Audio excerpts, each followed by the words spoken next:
Hello everyone, I am Dr. Milikul Sresht and in this video I am going to discuss general characteristic of the group 15 element.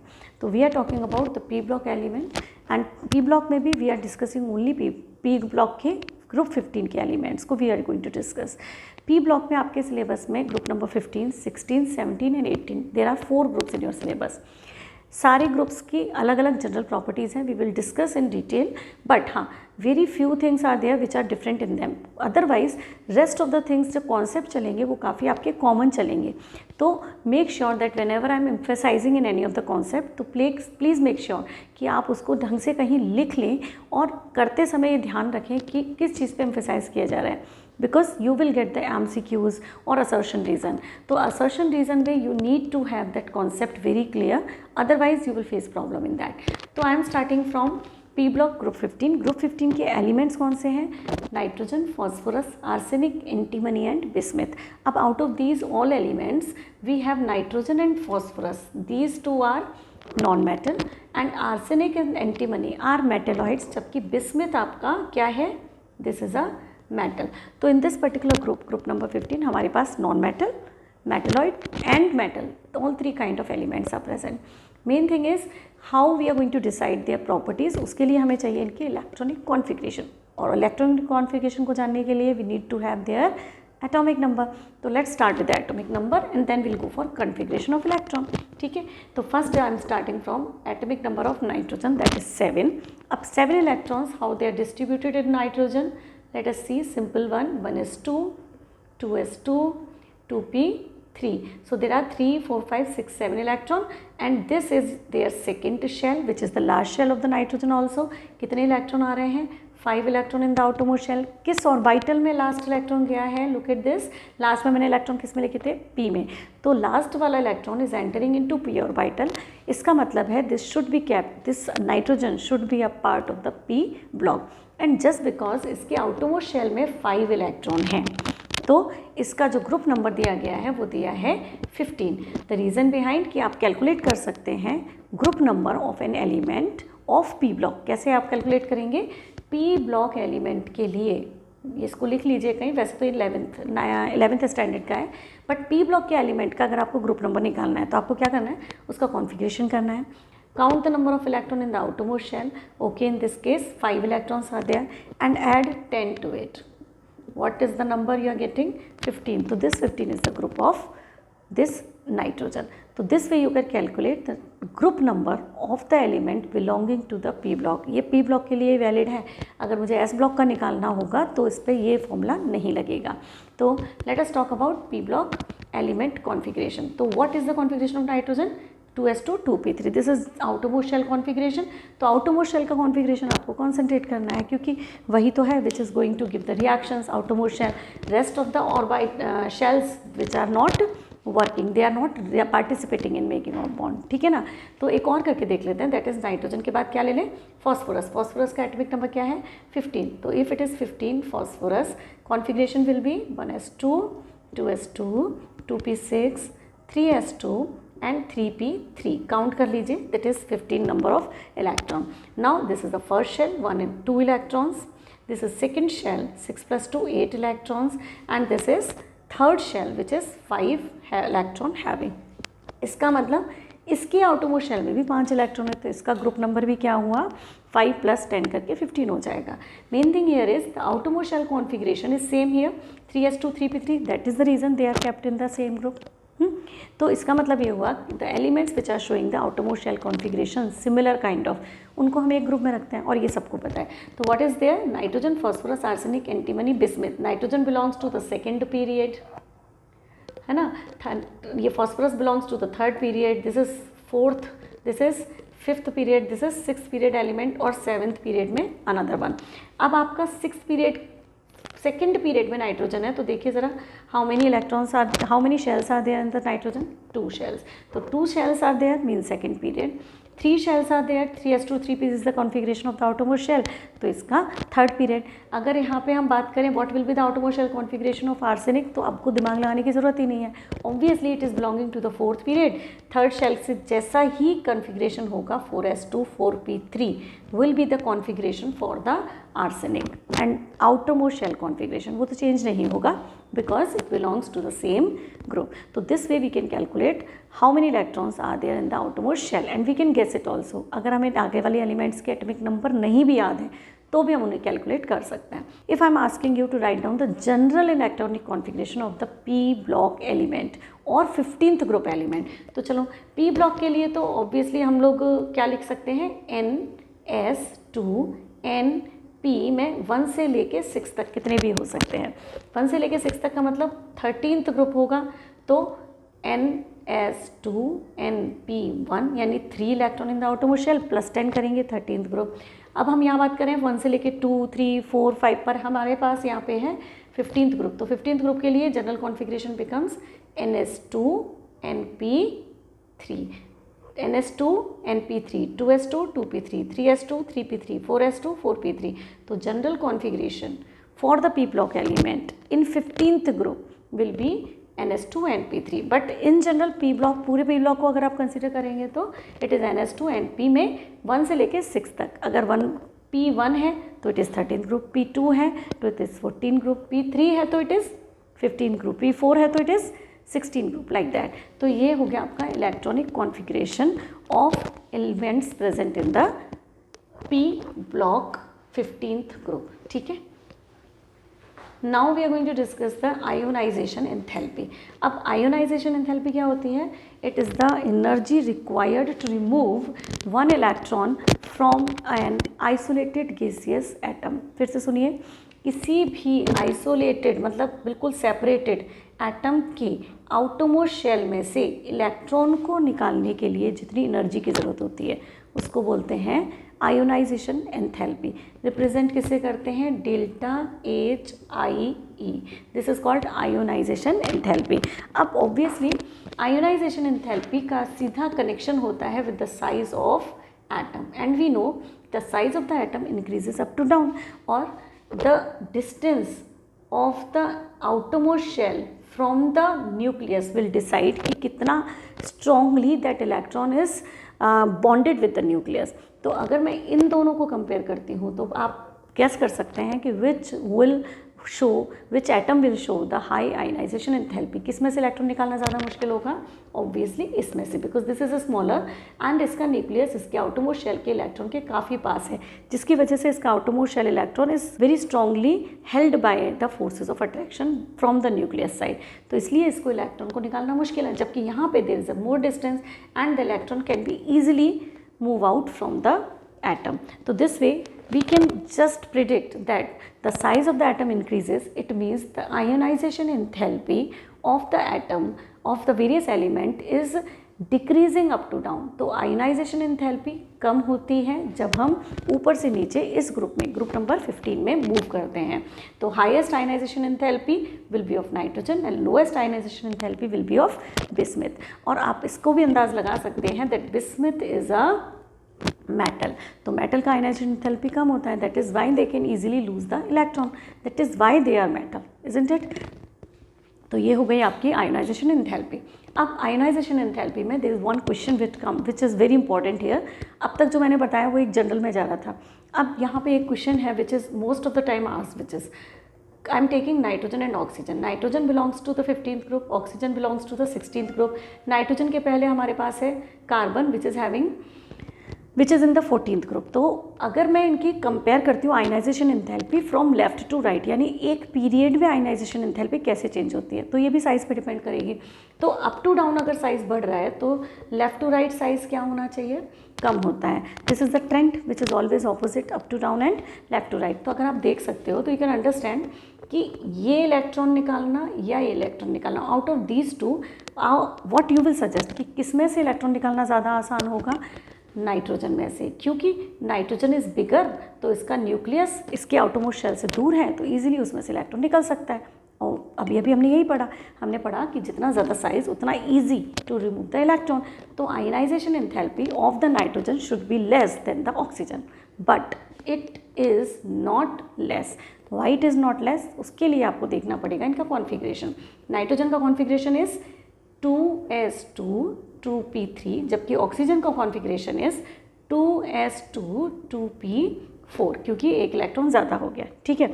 अब oxygen और nitrogen में what is special you can observe here कि P में there is 3 electron and P में there are 4 electrons. अब if I draw this P this way, 3 boxes are there as Px, Py and Pz, P3 and this is P4, 1, 2, 3, 4.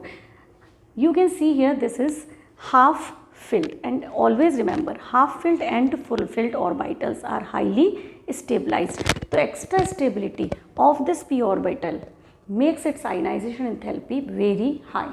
This is the reason कि nitrogen का ionization enthalpy is more than the ionization enthalpy of oxygen. तो although the group trend is something different, group trend ये बोल रहा है कि left to right जाने पर ionization enthalpy बढ़नी चाहिए. Reason is size is decreasing from left to right, लेकिन हो क्या रहा है, although things are going on very properly, लेकिन यहाँ पर आके with the nitrogen and oxygen we are comparing, तो इन दोनों में अगर हम कंपेयर करें तो नाइट्रोजन का enthalpy is more than the oxygen. पर उसका रीज़न क्या है, उसका रीज़न है इसका extra stability due to half filled p orbital, ठीक है। तो this is one of the question which is important. Now let us move to the next characteristic and this is oxidation state. So oxidation state का मतलब है the charge which appears on the atom when it combines with other atoms. तो oxidation state ion नहीं होता है, आप एक चीज़ clear रखिए। बट मीन्स मैं अगर यहाँ पे आपको कंपाउंड बना रही हूँ, सपोज सल्फर डाइऑक्साइड, ओके, इस पर अगर आप ऑक्सीडेशन स्टेट निकालेंगे तो you will get this oxidation state +4। All of you have learn how to calculate the oxidation state of the element in a compound in 11th standard, जिसको use करते हुए अगर आप यहाँ पे निकालेंगे सल्फर का ऑक्सीडेशन स्टेट तो क्या मिलेगा आपको +4। कैसे निकाला आपने, इसको मैंने x मान लिया, आई डोंट नो।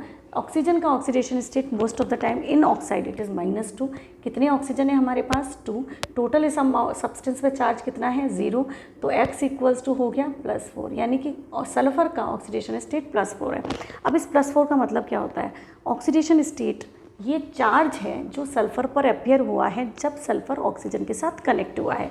मतलब अगर ये सल्फ़र अकेला होता तो I would have written down this sulphur as S8 और इस पर कोई भी चार्ज नहीं माना जाता। All of us know this thing that any element in its elemental state of pure state it is having 0 oxidation state on it.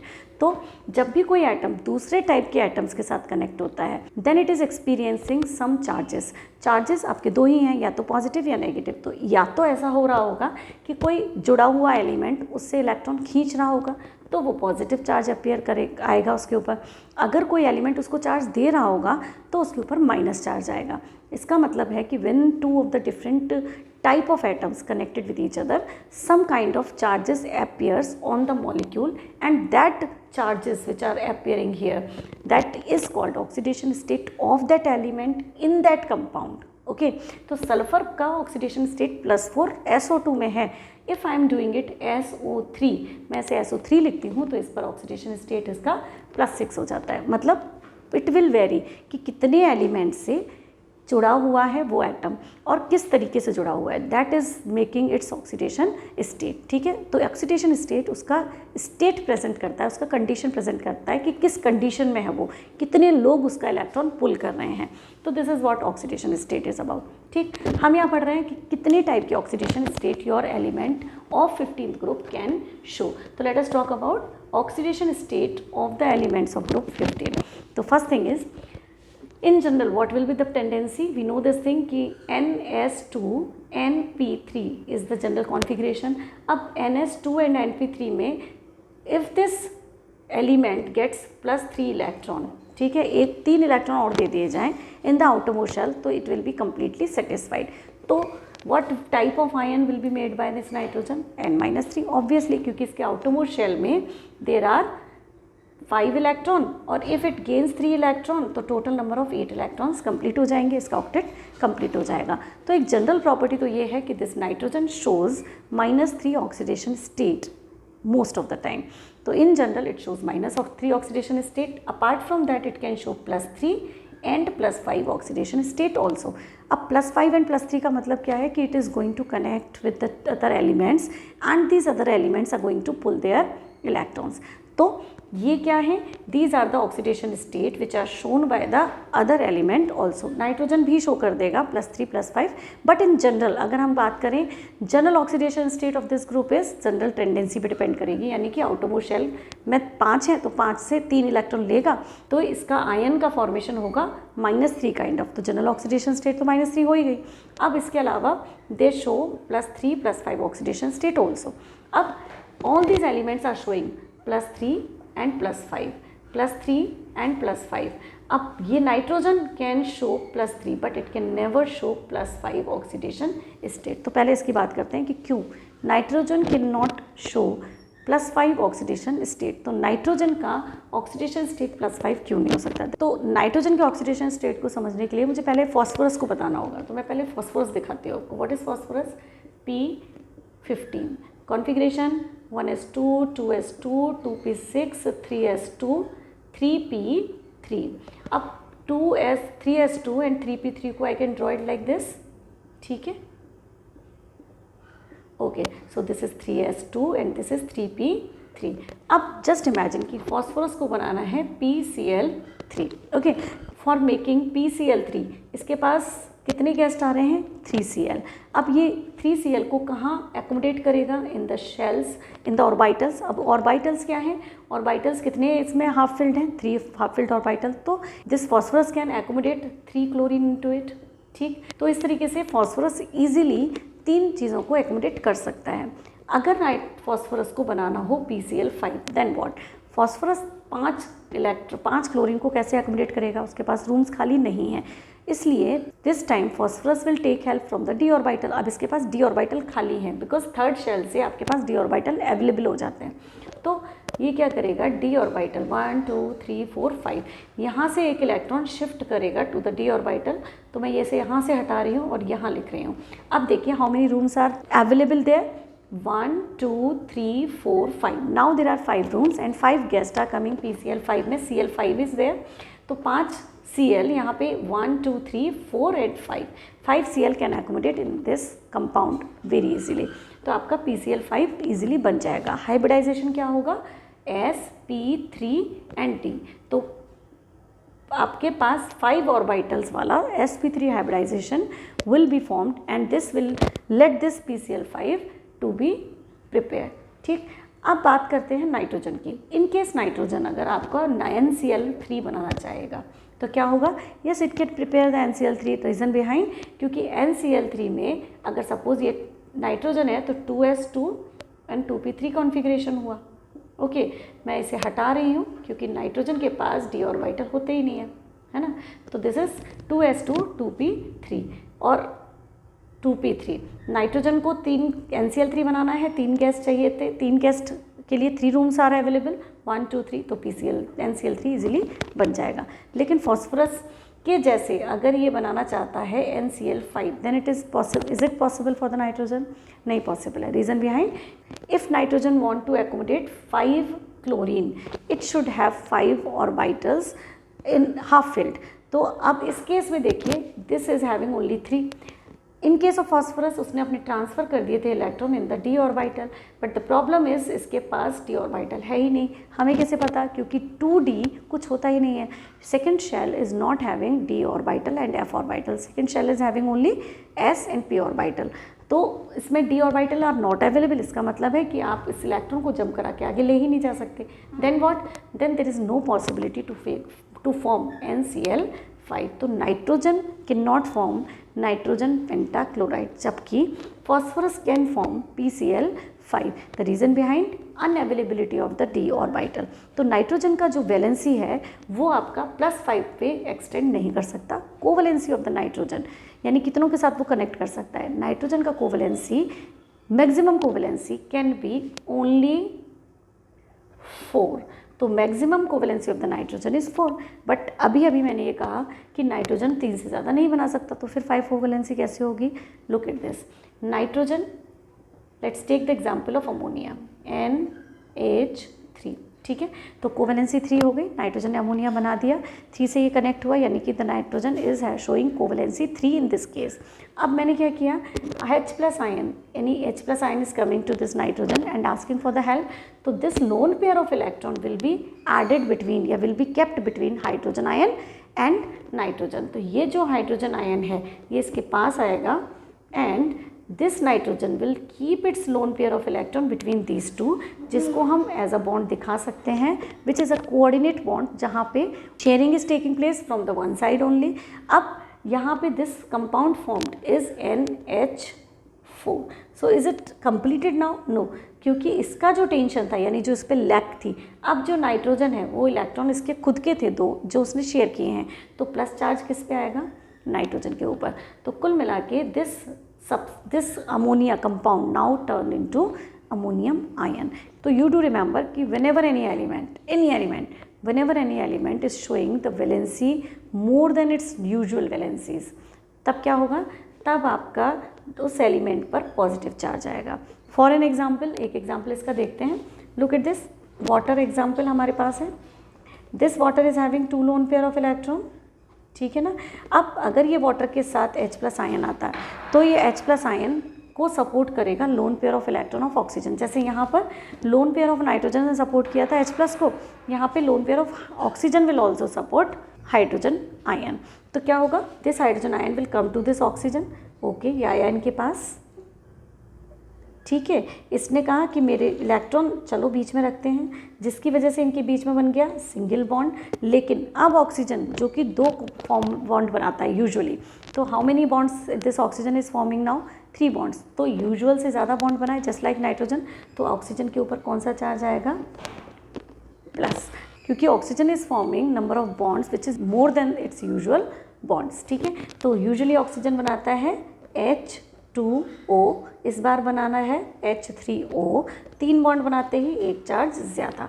It means it is now not water, it is what, hydronium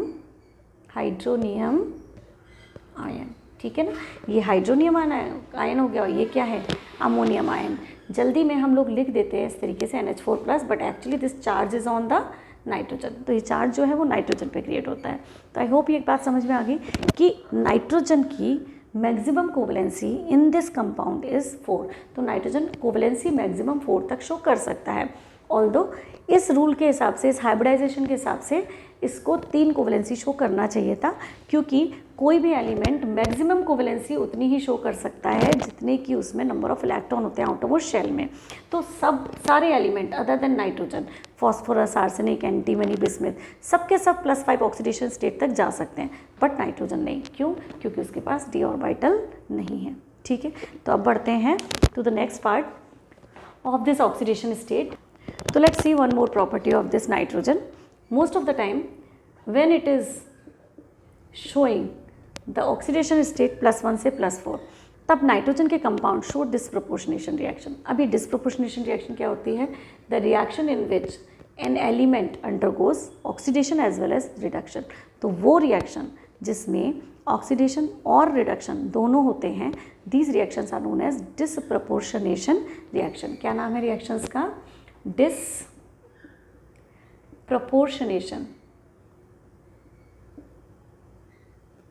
reaction, ठीक है। तो the reaction in which oxidation of the element as well as the reduction of element take place. So let's calculate the oxidation state of this nitrogen here. It is +3 here. इसको check करेंगे तो it is +5 here. If it is another product formed is H2O and another one is NO. Nitrogen monoxide में it is +2. तो look at the oxidation state formed. +3 से it is changing to +5. It is an oxidation, increase in oxidation state.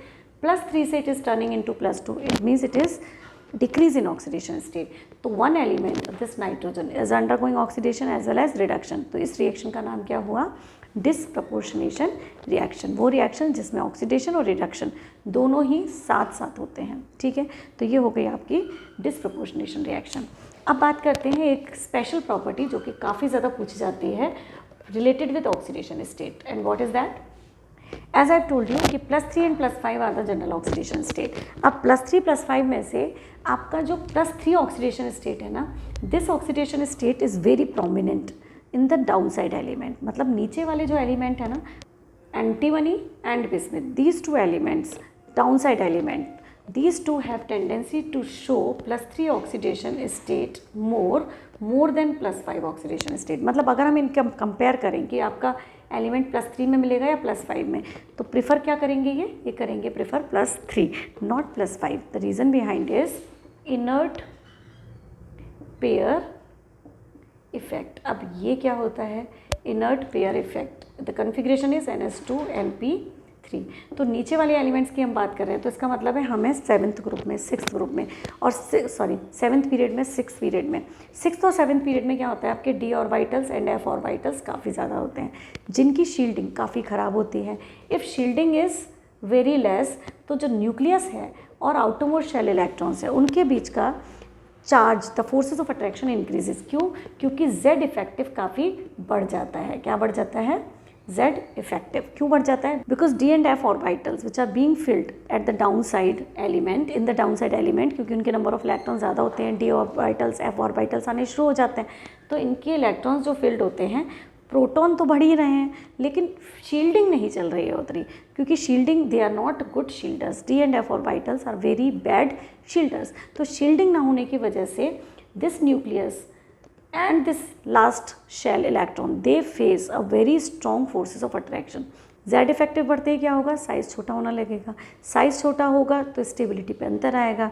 That is the reason कि stability को maintain करने के लिए, Z effective को कम करने के लिए, शील्डिंग को बढ़ाने के लिए, ये जो इलेक्ट्रॉन्स हैं इन द S ऑर्बिटल वाले electrons stop participating in the reactions. तो ये जो है रिएक्शन में पार्टिसिपेट करना बंद कर देते हैं, जिसकी वजह से ये हो जाता है इनर्ट पेयर इसलिए क्योंकि यहाँ पे 2 इलेक्ट्रॉन है। The electrons of the S orbital becomes inert, they stop participating in the reactions, hence only 3 electrons are there for the participation. तो इसलिए इनका आउटरमोस्ट शेल में से केवल 3 इलेक्ट्रॉन ही होते हैं जो अपना पार्टिसिपेशन करते हैं, जिसकी वजह से they will show only +3 oxidation state.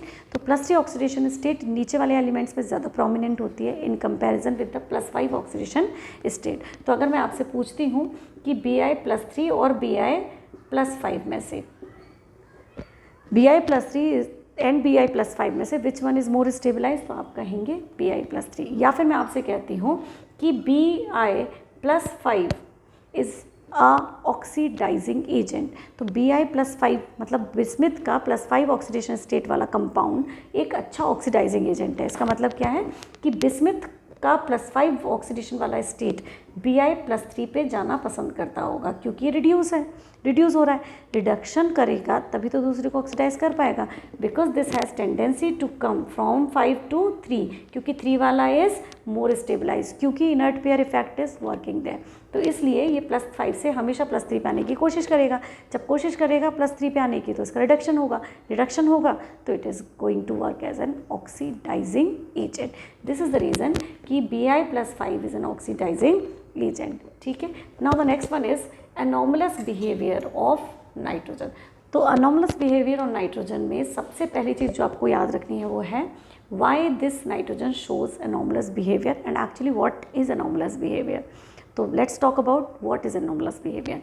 Anomalous behaviour का मतलब है कि the first element of this group यानी nitrogen is showing the different property than the other group members, यानी पहला element is showing the different property from the other rest of the element.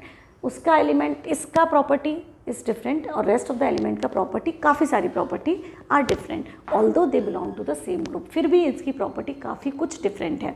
That is called anomalous behaviour of nitrogen, या किसी भी group का पहला element. तो anomalous behaviour of second period element, क्योंकि first आपका जो सेकंड जो पीरियड आता है उसमें नाइट्रोजन, ऑक्सीजन, आपके ये जो एलिमेंट हैं, these are always showing the different properties from their down side element. ठीक है, तो नाइट्रोजन की एनॉमलस प्रॉपर्टी के लिए रिस्पॉन्सिबल कौन है? Very first thing is size. कैसा साइज? Small size. तो first thing which is responsible for their different behaviour from the others is their very small size, क्योंकि ये ज़्यादा छोटे हैं। इसी वजह से एक चीज़ और बन जाती है, that is high electronegativity. High electronegativity मतलब क्योंकि इनका साइज़ छोटा है तो इलेक्ट्रॉन्स को ये आसानी से खींच सकते हैं, क्योंकि इनका न्यूक्लियस एनवायरनमेंट के ज़्यादा क्लोज है, तो इनका electronegativity is very high. Next is D orbitals की अनअवेलेबिलिटी। ऑर्बिटल्स अनअवेलेबल, ठीक है। तो third very important thing is कि they show the different characteristic. जैसे अभी हम लोगों ने पढ़ा था कि NCl3 बन सकता है बट NCl5 नहीं बन सकता, जबकि PCl3 बन सकता है और PCl5 भी बन सकता है। AsCl3 AsCl5 भी बन सकता है, आपका SbCl3 SbCl5 भी बन सकता है, बट केवल और केवल नाइट्रोजन ऐसा है जो NCl3 बना सकता है बट NCl5 नहीं बना सकता। क्यों नहीं बना सकता? क्योंकि it can not expand its orbital because the d orbitals in the nitrogens are unavailable. ठीक, बिल्कुल इसी तरीके से many of the properties of the nitrogen are there which are different from the rest of the group member of the nitrogen. तो reason क्या हुआ? Small size, high electronegativity, d orbitals unavailable for them. ठीक है, इसके अलावा क्योंकि इसका size small होता है तो ये बना सकता है p पाई बॉन्ड्स। अब p पाई बॉन्ड्स का मतलब है कि p ऑर्बिटल की पाई बॉन्डिंग, ये याद रखिए, this is sigma bond direct overlapping and this is pi bond that is indirect overlapping. तो क्योंकि ये आपका छोटा है, p पाई बॉन्डिंग काफ़ी स्ट्रॉन्ग बना सकता है। अगर आप p पाई बॉन्डिंग, अगर आप आगे वाले एलिमेंट्स पे चलते हैं तो आपके ऑर्बिटल्स जो हैं वो p पाई बॉन्डिंग स्ट्रॉन्गर नहीं बना सकते। द रीज़न बिहाइंड कि उनके p ऑर्बिटल काफ़ी बड़े होते हैं and the electrons are very diffused. कैसे होते हैं? Diffused orbitals. डिफ्यूज्ड का मतलब है कि जितना बड़ा साइज़ उतना ज़्यादा एरिया में दे विल रोम, और जब अगर ज़्यादा एरिया में उनका साइज़, उनका इलेक्ट्रॉन मूव कर रहा होगा तो क्या होगा? ऑर्बिटल्स के बीच में एक मतलब बॉन्डिंग होना थोड़ा मुश्किल हो जाएगा, बिकॉज एक दूसरे के कॉन्टैक्ट में आना मुश्किल हो जाएगा। तो they have to find out the electron in the bigger areas. तो p पाई बॉन्ड नाइट्रोजन का काफ़ी स्ट्रॉन्ग होता है, जबकि रेस्ट ऑफ द एलिमेंट्स के p ऑर्बिटल्स काफ़ी डिफ्यूज होने की वजह से इनका p pi bond is not that strong. And this is the reason कि नाइट्रोजन आपका N2 की तरह एग्जिस्ट करता है, क्योंकि इसका p बॉन्ड मतलब फर्स्ट सिग्मा बॉन्ड बन गया और ये पाई बॉन्ड और ये भी पाई बॉन्ड, क्योंकि एक बॉन्ड काफ़ी स्ट्रॉन्ग है। And this is why this nitrogen is existing very easily and it is a very unreactive type of gas, है ना। जबकि दूसरी तरफ आपका phosphorus does not make p pi bond, hence it exist as P4 making a single bond with other phosphorus. तो you do remember कि phosphorus and phosphorus can not make that p pi bond very strong bond. That is the reason कि phosphorus single bond से P4 connect रहता है, जबकि nitrogen triple bond बनाता है and it is अ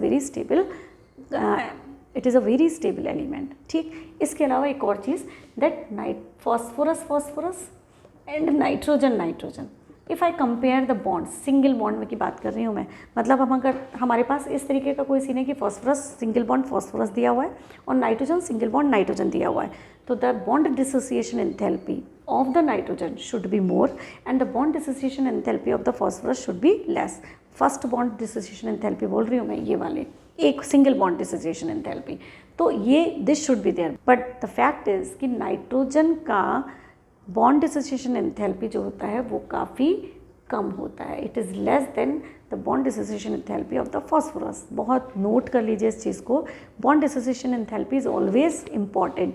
क्यों? क्योंकि नाइट्रोजन और फॉस्फोरस में ऊपर से नीचे आने पर इन जनरल तो बॉन्ड का लेंथ बढ़ता है, और अगर बॉन्ड का लेंथ बढ़ता है तो क्या होगा?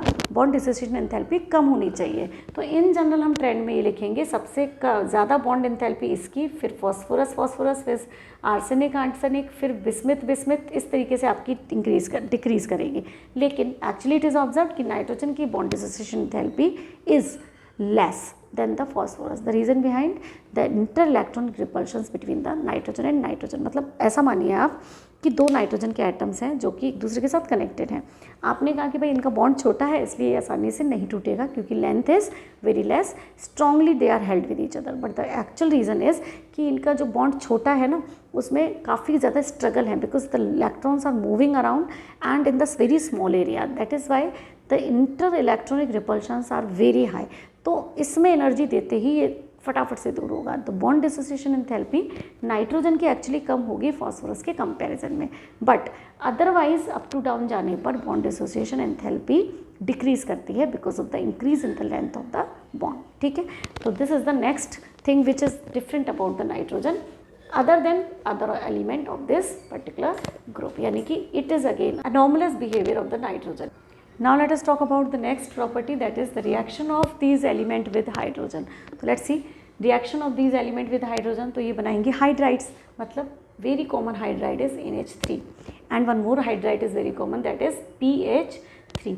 तो इसका मतलब हुआ in common हम ये लिख सकते हैं कि EH3 is the general formula for the hydrides made by them, isn't it? Now let us talk about the properties of these compound NH3, PH3, ASH3, SBH3 and BiH3.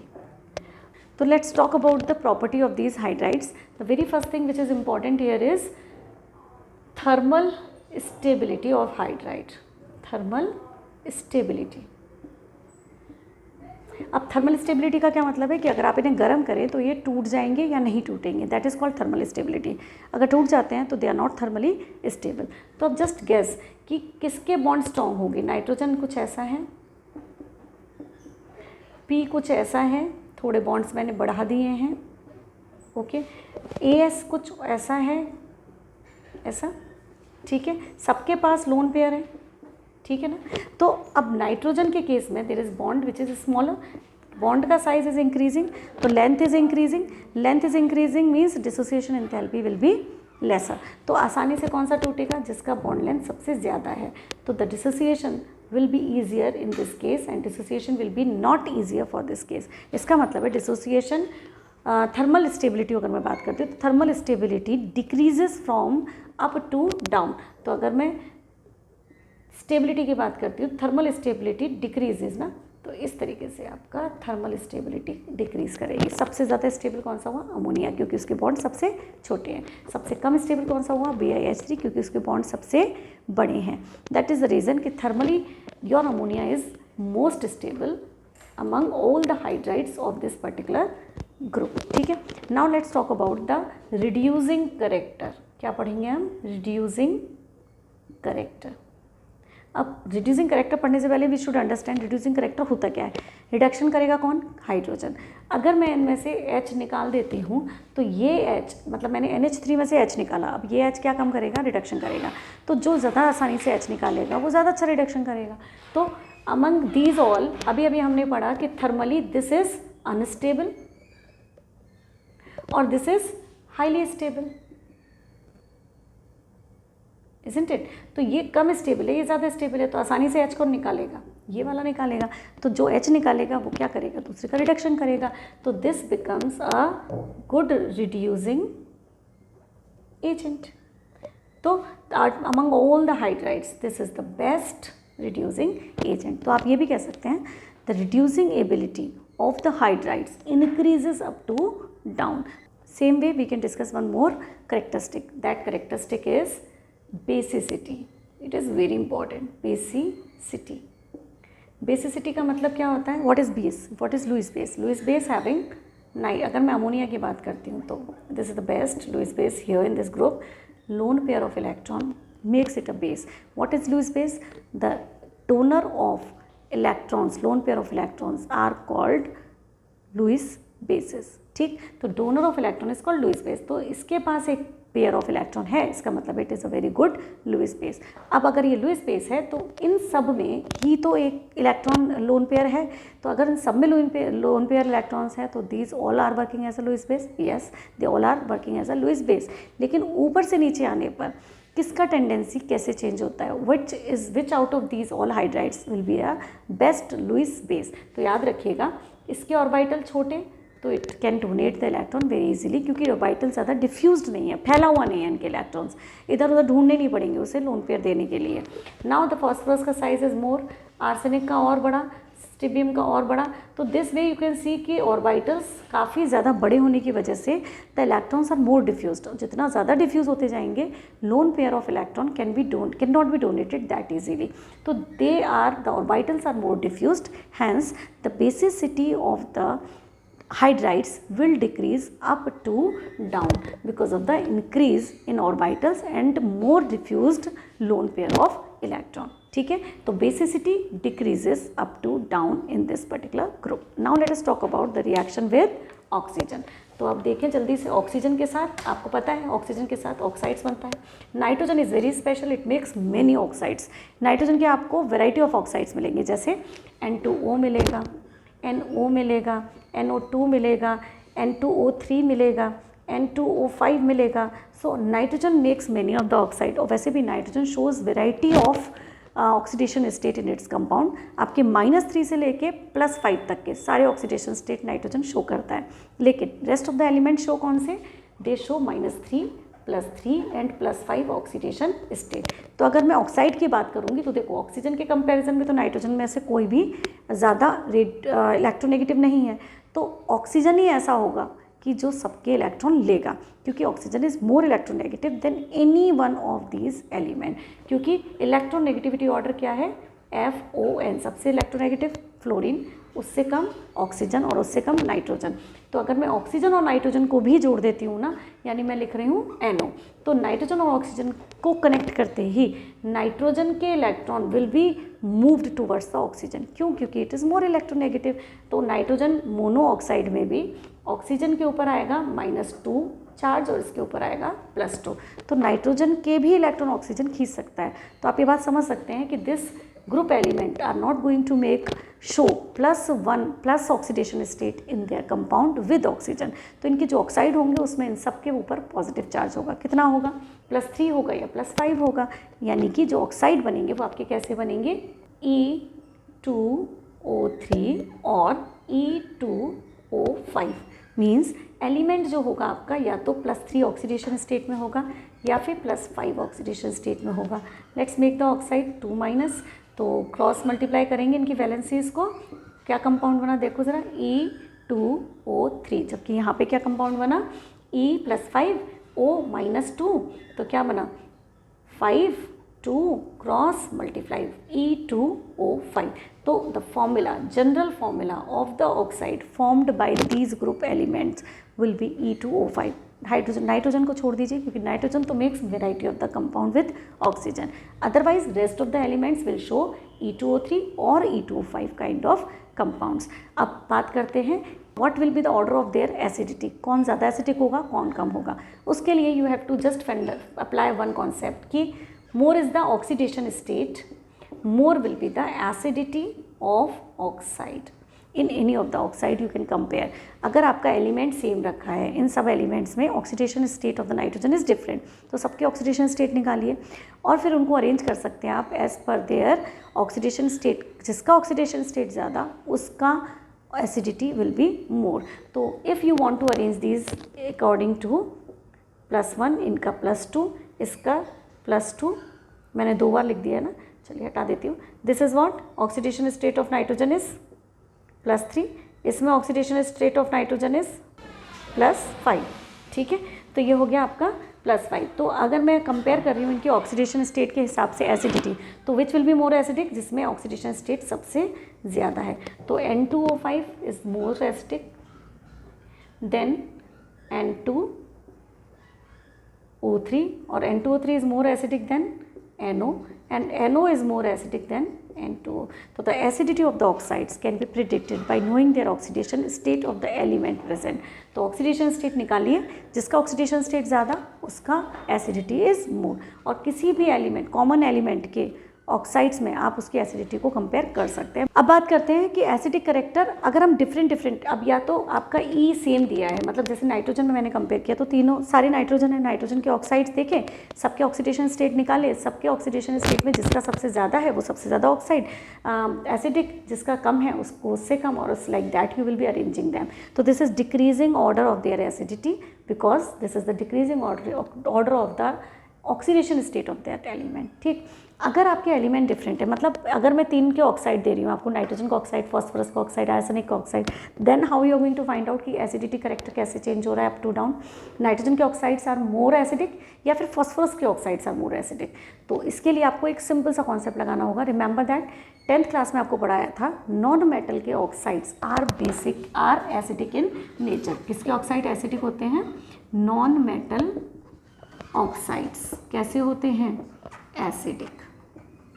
तो you to remember this concept. अब फटाफट से ये concept लगाएंगे तो हमें पता लग जाएगा कि इसके कौन से एलिमेंट्स के ऑक्साइड्स एसिडिक होंगे और ऊपर से नीचे आने पर नॉन मेटल करेक्टर बढ़ रहा है या नॉन मेटल करेक्टर कम हो रहा है। तो let's talk about nitrogen is non metal, नीचे आते आते मेटलॉइड एंड देन मेटल। इसका मतलब है metallic character is increasing up to down. अब मेटेलिक करेक्टर बढ़ रहा है यानी ऊपर वाला तो हो गया नॉन मेटल का ऑक्साइड, नाइट्रोजन के ऑक्साइड, तो वो हो गया एसिडिक, नीचे वाले का ऑक्साइड हो गया बेसिक। तो नाइट्रोजन से नीचे आने पर metallic character increases, that is why the basicity of the oxide increases. For an example आपका जो आर्सेनिक और एसटीबीएम है ना, इसके ऑक्साइड जो होते हैं वो होते हैं एम्फोटेरिक। तो आप ये कह सकते हैं नाइट्रोजन एंड फॉस्फोरस के oxides are acidic in nature क्योंकि ये दोनों नॉन मेटल हैं। इन दोनों के oxides are amphoteric in nature क्योंकि ये मेटलॉइड हैं, जबकि इसका ऑक्साइड यानी बिस्मथ का oxide is basic in nature क्योंकि ये मेटल है। ठीक है, तो metallic character increases up to down, hence the basicity of oxides increases up to down. Now let us talk about the last point of this particular topic and that is reaction with halogen and the reaction with metals. So reaction with halogens we know this thing कि halogen के साथ they all will make halides. तो halides के फॉर्मूले क्या होंगे? These will show the oxidation state +3 and +5. +3 यानी कि I am taking E +3 E +5. Oxidation state of chlorine is always Cl- या X की क्या ऑक्सीडेशन स्टेट होगी? X- एंड E5 के केस में भी क्या होगी? X-। अब बना दीजिए कंपाउंड 3 1 क्रॉस मल्टीप्लाइड, तो फॉर्मूला क्या हुआ? EX3, इसका क्या हुआ? EX5।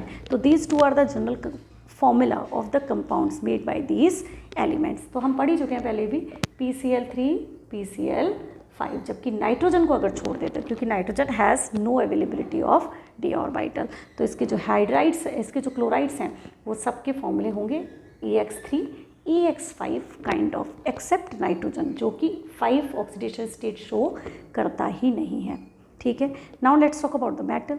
तो मेटल में क्या होगा? मेटल के साथ very important, it is simple also, that is metal के साथ तो obviously metal is going to donate the electron to them. तो अगर 3 इलेक्ट्रॉन दे देता है और ये 3 इलेक्ट्रॉन लेने की टेंडेंसी रखते हैं। ठीक, अब डिपेंडिंग ऑन कि आपका मेटल कौन सा है। For an example if I am reacting it with the sodium, तो sodium has tendency to give 1 electron, this nitrogen has tendency to take 3 electron क्योंकि इसके आउटरमोस्ट शेल में 5 इलेक्ट्रॉन्स हैं। तो बस फॉर्मूला बना दीजिए, सोडियम के साथ इसका फॉर्मूला क्या बनेगा? 1 and 3 cross multiplied formula will be Na3n, तो it will make sodium nitrite. हालांकि सोडियम का नाइट्राइट बनता नहीं है। You do remember first group के element does not form nitrite, second group के एलिमेंट्स नाइट्राइट्स काफ़ी स्टेबल बनाते हैं। फर्स्ट ग्रुप में केवल लिथियम है विच मेक्स द नाइट्राइट। तो मैं लिथियम का एग्जाम्पल लिखती हूँ, या मैग्नीशियम वी कैन टेक। तो मैग्नीशियम इज +2, नाइट्राइट इज -3, तो magnesium and nitrite 2 and 3, the formula becomes Mg3n2.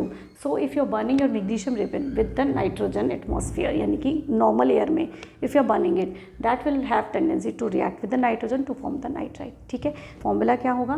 Formula होगा मैग्नीशियम नाइट्राइट Mg3n2, अगर लिथियम नाइट्राइट तो Li3n, अगर आप कैल्शियम के बना रहे हैं तो Ca3 फॉस्फाइड बनाइए P2, क्योंकि ये नॉन मेटल हैं तो they will form nitride and phosphide kind of. नीचे वाले elements are not showing this kind of properties. तो this is all about the general properties of the elements of 15th group. Major चीज़ जो है वो आपको यहाँ पे 2-3 पॉइंट्स हैं जो मैं यहाँ लिखना चाहूँगी। These points are don't forget inert pair effect, ठीक. Do not forget the trends in hydrides. Apart from that, do not forget inter-electronic repulsions, and do not forget anomalous behavior of nitrogen. ठीक है. These are the very important points which I have mentioned here. So please take care that you are revising these topics, and the questions are mostly asked from these particular points. So I mentioned these points. Apart from that, in this particular group, the nitrogen and phosphorus, these are the most important element. So I hope this video will help you to understand the characteristic of these elements. If you like this video, please hit the like button, share it and subscribe to my channel. Thank you very much.